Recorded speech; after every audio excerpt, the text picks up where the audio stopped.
السلام عليكم. صاحك كروني ayaa laga wada baxay. Saaka karooni baa laga wada baqayaa. Dad badan baa afka wada xiran. Allah Ilaahay baan aaminsanay. Alxamdulillah. Ilaa sanadkii hore ilaa sanadkan afka ma xiranaba hadana waa lagu madhicin. Alaamin meesh, alaamin banay. Saaka waxaan aqoon tacsi uga dirayaa saaxiibkay ku geeriyooday xaafadaha Fulufunka Cabdi Shaxguur oo intaas la shaqeeyay. Allahu naxariisto. Ya Allah.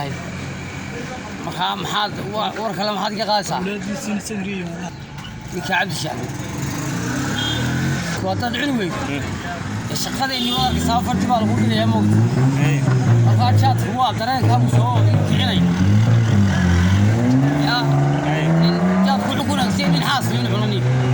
Ya. Min xaasil xulani marka قارب طريق كدي لا لكن انا ما تلي يا هو وقف في عيني حاصل وقف في عيني جاط ما عنده حتري قاد خيان عن وسميسن او سميسن رمض وصم بينه كسو درا ساساتري hadana wad cunayso waxa sheegtay in xalay waa Soomaalidu ma kamid ahay dadka baabool ma ku jira ee iska cunaya maalin walba ku dhimanaya maal marka cishadaydu ma suuya ana kullu cisho ma tagi marka waad ugu tala gashay ka dhigan waa ugu tala galay waa isqarxinto kale ma santay